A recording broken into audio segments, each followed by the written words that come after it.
Hi, welcome to the Antique Detective. I'm Deborah, and today we'll be meeting Alex from Two Chefs Art Gallery and Antiques. Today, Alex will be presenting items from Ireland, France, and Germany.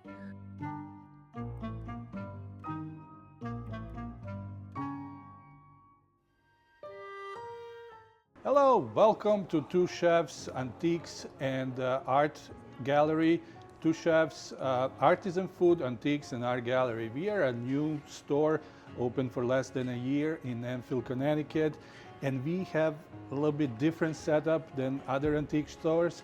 We are a food establishment. We make our own packaged barbecue, packaged pierogi, Polish food, and we sell it from the antique store. Pretty soon we're going to have hot food here to eat while you're browsing the antiques. We also have one restaurant. That's why we are called Two Chefs. Our restaurant is the Belvedere and Smoke Barbecue in East Windsor, Connecticut, on the Sophia's Plaza. That's where most of our barbecue comes from, and all our pierogi and kielbasa, Polish kielbasa, are smoked right there in the store. Pierogi are pierogi queen. We make them in the restaurant, in our kitchen, and sell them all over New England. The pierogi are not antiques. They are all fresh. The antiques are right here. It's many years of collecting by the two chefs in the store. Our hobby was before. Now it's more than a hobby. It's our job, and we be collecting and filling up this 5,000 square feet space here for sale, and also in our gallery where we present local artists and have their exhibitions here. But mostly it's antiques and vintage items selected and curated for collectors or people who love everything beautiful and old. And Alex, what are the hours again? We are open Tuesday to Thursday, 11 to 5. Then longer hours on Friday and Saturday, 10 to 6. And Sunday, only 11 to 4. And what's the address again? 481 Enfield Street in Enfield, Connecticut. It's right on the Route 5 in Enfield, close to the Longmeadow, Massachusetts line. First item we chose for you comes from Ireland, and it's an Irish blackthorn cane Shiloh. I'm pronouncing it wrong. I know that. I'm pronouncing everything wrong, so don't bother me. But this little unassuming cane, it looks like folk art, and it looks very natural. It has a nice history. It is a thing of Irish pride. And there's a lot of Irish pride in a lot of Irish things, and it has to be, because Ireland went through so much hardship during history, and the people there are fierce and strong people that should be proud. And this little thing was used as a cane, but before that was used as a weapon.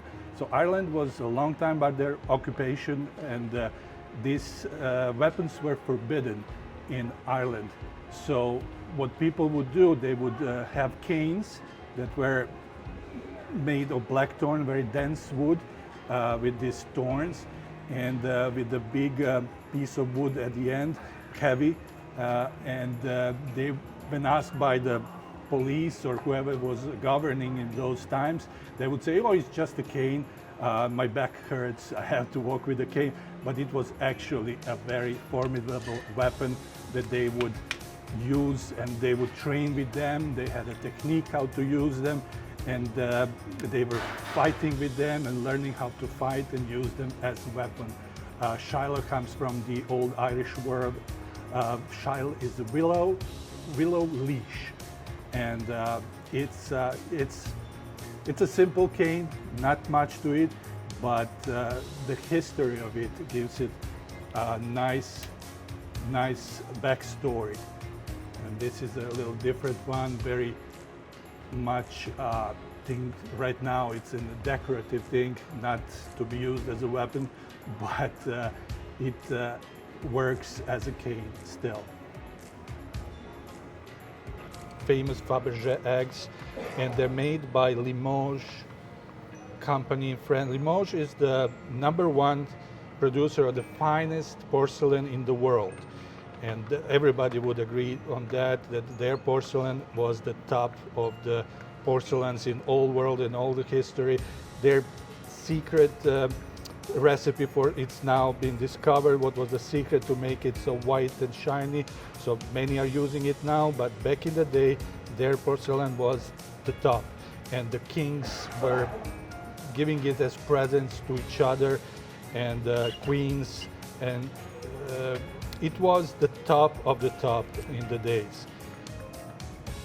I have it right here. I have it close up. So what was this particular egg designed for?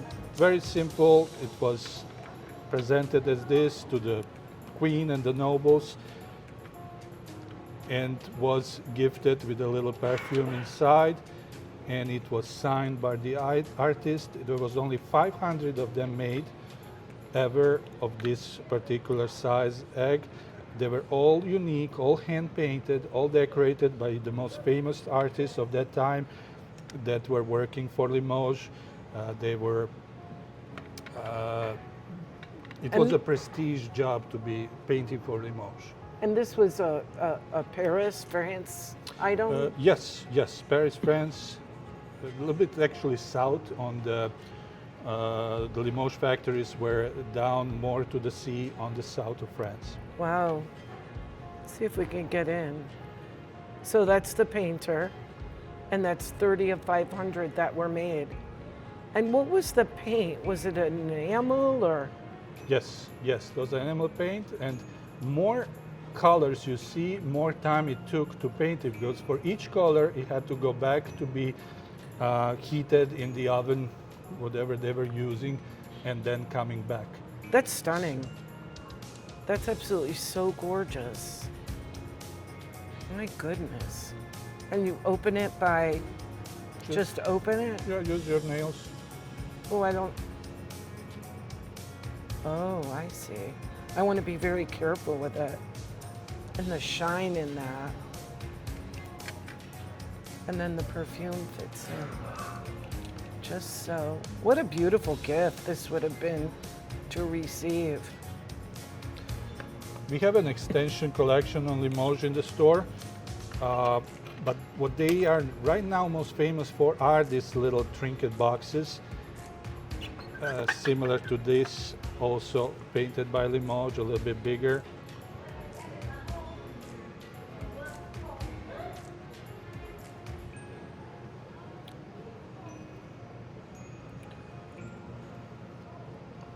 And this crest must have meant something as well.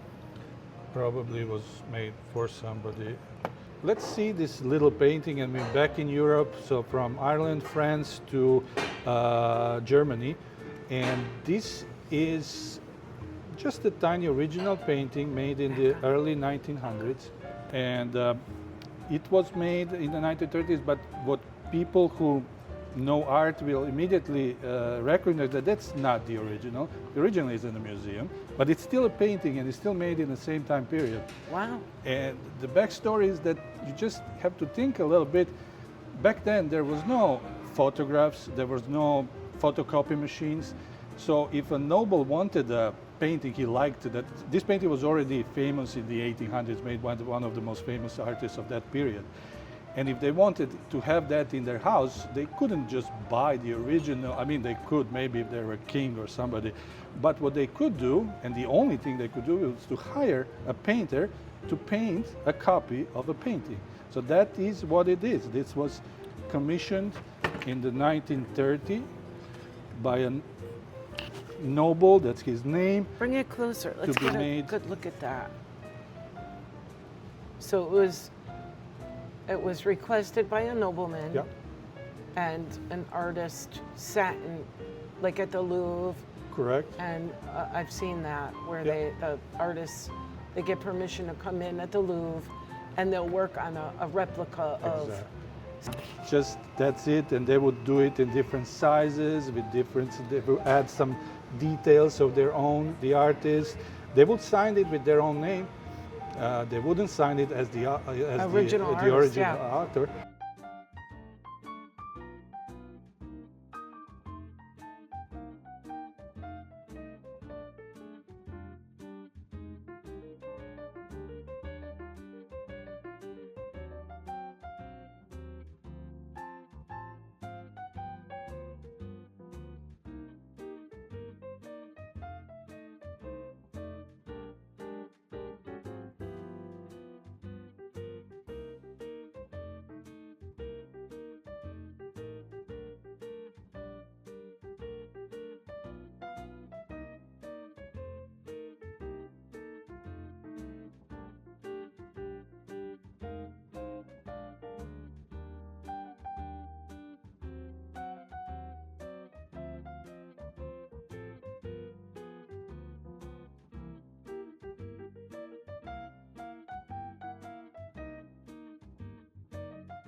We hope you've enjoyed our visit with Alex at the Two Chefs Fine Arts and Antiques Gallery.